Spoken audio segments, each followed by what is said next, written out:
Good morning, my dear students. This is your English teacher. Welcomes you all to the Sarant family. So, today we are going to discuss a new chapter which is Rip Van Winkle. So, this chapter is basically based on a man who is very lazy, as we discussed in the previous chapter, which is Lazy Frog. Okay, तो उसमें क्या था, हमने एक frog के बारे में पढ़ा जो कि बहुत ज़्यादा लेज़ी था. And in this chapter we are going to discuss about a man who is very lazy. So first I will summarize it in a shorter way, which is this story is about Rip Van Winkle, a good-natured but lazy man. Okay, as I told you, जो ये story है वो एक person के, एक man के बारे में है जिसका नाम क्या है, Rip Van Winkle. Underline this name because I can give you as a question in your exam. Okay, so underline this name, Rip Van Winkle. So a good-natured but lazy man. As I told you, this person was very lazy by nature, but his behavior is very good. Who goes away into the hills and falls asleep. In this chapter, we will read further that ये जो आदमी है वो बहुत ही lazy रहता है और एक दिन क्या होता है, वो चलते चलते एक पहाड़ियों पर चला जाता है और वहाँ पर वो सो जाता है. When he awakens 20 years later, Rip finds that quite a few things have changed.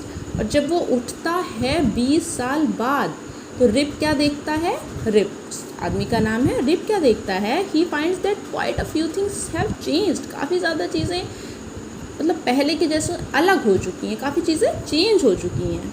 So let's start with the chapter.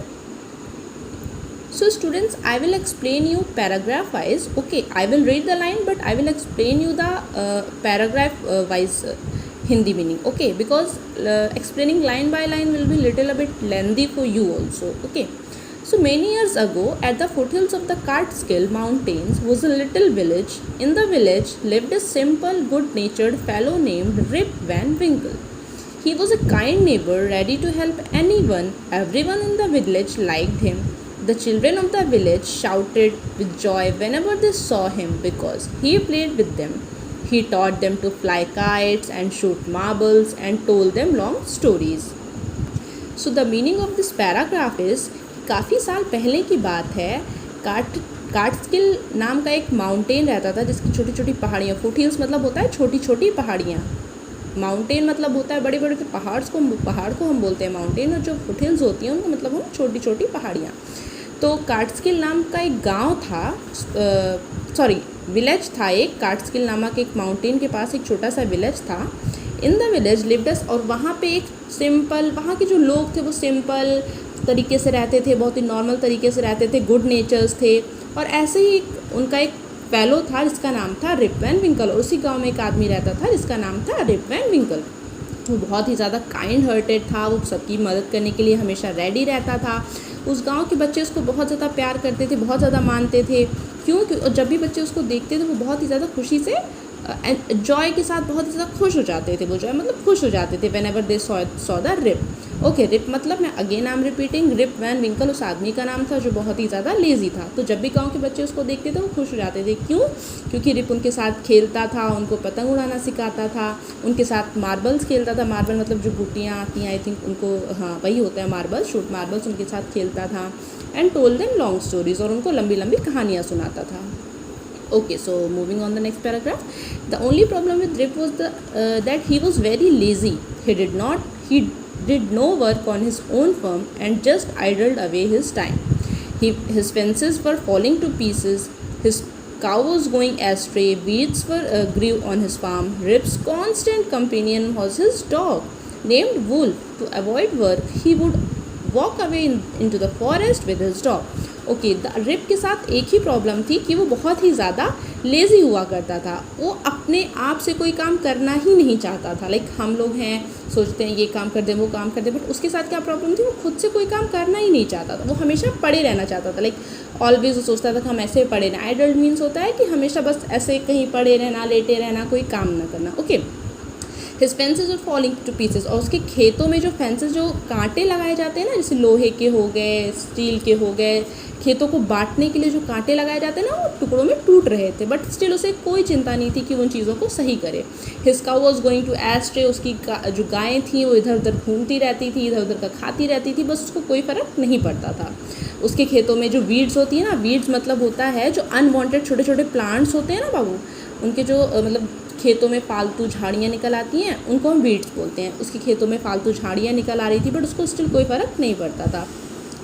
Rib constant companion was his dog. Companion मतलब होता है साथी, मतलब जो हमारे साथ रहे, चाहे वो इंसान हो, चाहे डॉग हो, चाहे एनिमल, मतलब कोई भी हो सकता है। तो उसके साथ एक हमेशा उसके साथ एक उसका कंपेनियन रहता था, वो था उसका कुत्ता जिसका नाम था Wolf, his dog name Wolf. To avoid work he would walk away into the forest with his dog. अच्छा, तो वो क्या करता था, उसको काम ना करना पड़े उसके लिए वो क्या करता था, हमेशा घर से बाहर चला जाता था, खेतों में चला जाता था, जंगलों में चला जाता था, भाग जाता था अपने कुत्ते के साथ, मतलब वो चला जाता था वहाँ से। Okay, moving on to the next paragraph. One day Rip was just walked on and reached the highest part of the mountains. It was late in the afternoon when he reached there. Tired after his long climb, he lay down and began daydreaming. It was soon evening and he realized it would be night by the time he reached his village. एक दिन क्या हुआ, rib चलते चलते अपने companion जो कि wolf था, उसका कुत्ता, उसके साथ चलते चलते पहाड़ी की बहुत ही ऊंचाई पर पहुंच गया। And it was late in the afternoon, और दोपहर हो चुकी थी जब वो वहाँ पर पहुँचा।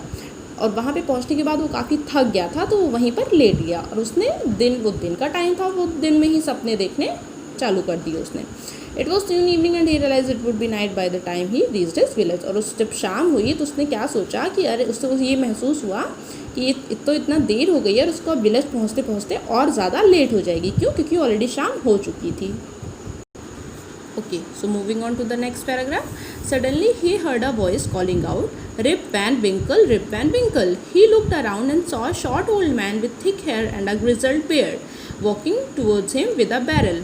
Okay, so what he heard is, उसका नाम लेकर के कोई बार बार उसे बुला रहा था। 2-3 बार उसने सुना रिप वैन विंकल, रिप वैन विंकल, उसने सुना कि उसे कोई बुला रहा था। उसने आसपास देखा तो उसने क्या देखा कि वहाँ पे एक छोटा सा ओल्ड मैन खड़ा हुआ था विथ थिक हेयर, काफ़ी घने बाल, ग्रिजल्ड बियर्ड मतलब होता है ये दाढ़ियाँ, जो दाढ़ी होती है ना आदमी लोगों को, उनको बियर्ड बोलते हैं। तो उसकी काफ़ी ज़्यादा उलझी हुई बाल, दाढ़ी, काफ़ी घने बाल, walking towards him with a barrel, जो कि उसकी तरफ आ रहा था वो आदमी। आप यहाँ देख सकते हो ना, ये जो इनकी दाढ़ियाँ हैं, इनके जो बियर्ड, इसको हम बियर्ड बोलते हो क्यों, इनके जो बाल थे, देखो आप बाल देखो ना, ये काफ़ी ज़्यादा थिक घने और अजीब सी इनकी दाढ़ियाँ।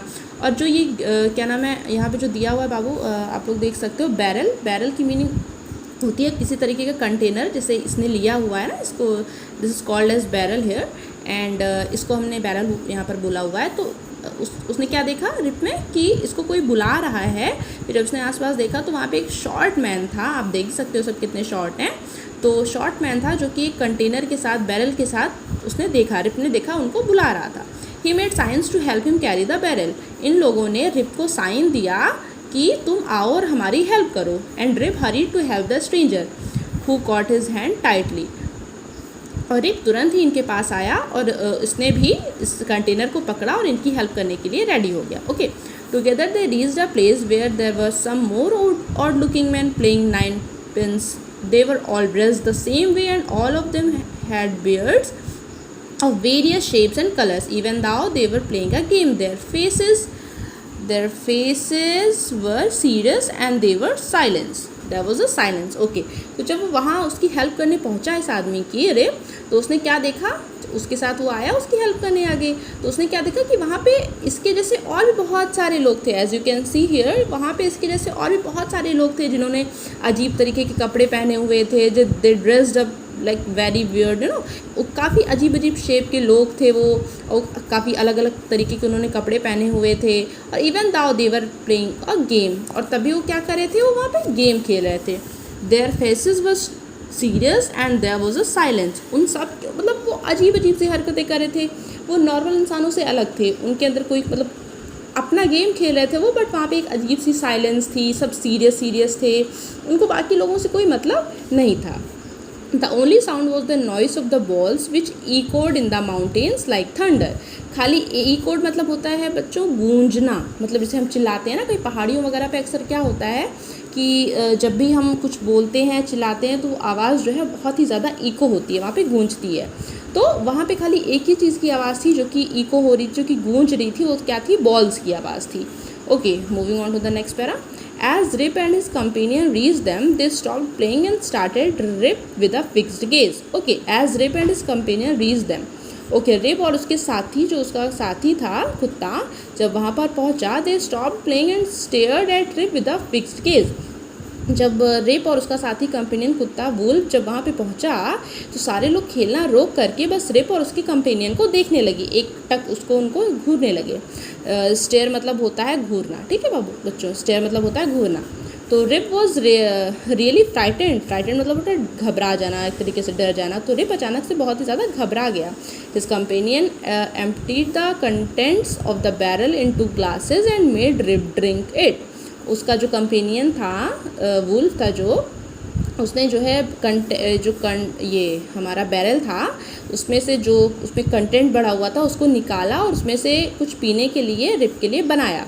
Rib obeyed as he was trembling with fear. Okay, तो एक्चुअली यहाँ पे रिप के कंपेनियंस ने नहीं, जो ये छोटे छोटे लोग थे, इनका एक साथी, इनका ही कंपेनियन एक रिप के लिए उन्होंने अपने कंटेनर में से, ये जो कंटेनर है इसमें से इन्होंने कुछ निकाला और रिप के लिए एक ड्रिंक बनाया और उसको दिया रिप को पीने के लिए। और रिप इतना घबराया हुआ था कि वो उस चीज़ को मना नहीं कर पाया।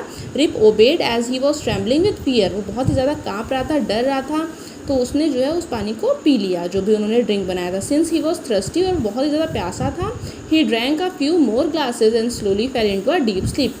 तो उसने एक ही ग्लास नहीं, उसने और 1-2 ग्लासेस ड्रिंक पिया और वो फिर सो गया बहुत ही गहरी नींद में। On waking up he found that he was at the place where he had first met the old man. He rubbed his eyes, it was a bright sunny morning, surely I have not slept here all night, the thought Rip. और उठने के बाद rib ने क्या देखा कि जब वो उठता है तो ही found that he was at the place, तो वो क्या देखता है कि वो उसी जगह पर वापस आ गया था जहाँ पे उसने पहली बार उस ओल्ड मैन को, जो ओल्ड मैन था उसने पहली बार जहाँ पे मिला था रिप, वो वहीं पर आ गया था दोबारा। As it was a bright sunny morning, और वो सुबह सुबह की मतलब पहली सूरज की किरण जो होती हैं वो सनी मॉर्निंग थी, बहुत ही ज़्यादा मतलब सुबह का टाइम था। तो उसने क्या सोचा कि surely I have not slept here all night, तो उसने सोचा कि पक्का मैं ऐसा तो नहीं हो सकता कि मैं यहाँ पे पूरी रात सोया हूँ। Okay, he looked around for Wolf, but he was nowhere. Rip whistled for him, Wolf, Wolf. He then shouted. No dog was to be seen. Where has this dog gone? He muttered to himself. He began to descend the mountain to go back to his village. और जब वो उठा सो करके तो वो इधर उधर आसपास देखने लगा कि उसका जो कंपेनियन साथी, जो उसका डॉग था, वुल्फ था, जो वो आखिर कहाँ चला गया। वो इधर उधर देखने लगा, बट ही वॉज नोवेयर, वो कहीं भी नहीं दिखा। रिप ने सीटी भी बजाई, विसल मतलब सीटी बजाना, उसने सीटी भी बजाई, बट उसको कहीं भी नहीं दिखा। उसने वुल्फ वुल्फ चिल्लाया, उसने मतलब शाउट मतलब चिल्लाना चिल्ला रहा था वुल्फ वुल्फ, बट उसको उसका कंपेनियन जो वुल्फ था उसको कहीं नहीं दिखा। No dog was to be seen that. Where has this dog gone, वो अपने आप में बोल रहा था कि आखिर वो डॉग कहाँ गया। He began to descend the mountain to go back to his village, और वो माउंटेन्स में ऐसे करते करते आगे बढ़ने लगा, आगे निकलने लगा। क्यों? क्योंकि उसे विलेज भी वापस जाना था। Moving on to the next paragraph. As he neared the village, he met a number of people, but he did not know any of them. The villagers also stared at him equally surprised. Who is this man? Said one. I have never seen him before, said another. Look at this long white beard and his wrinkled face. Okay, तो जब वो अपने village के पास जहाँ से वो गया था, वहाँ पहाड़ियों पे पहुँच गया था चलते चलते, जहाँ वो पहले रहता था, तो जब वो वहाँ पे पहुँचा, वो वहाँ पे उसने कई सारे लोगों को देखा, बट उसने किसी को पहचाना नहीं। He did not know any of them, उसने किसी को भी नहीं पहचाना, वो किसी को जानता ही नहीं था। The villagers also stared at him equally surprise, और जो वहाँ के लोग थे वो भी बहुत ही ज़्यादा सरप्राइज थे। उसने वहाँ लोगों को, वहाँ के जो लोग थे वो भी उसको नहीं पहचान पा रहे थे। उन्होंने कहा who is this man, said one. जो गांव के लोग थे उनमें से एक ने कहा कि हु इज़ दिस मैन, आखिर ये कौन है। उस गांव के लोगों ने कहने लगे कि हमने इनको तो कभी पहले देखा ही नहीं।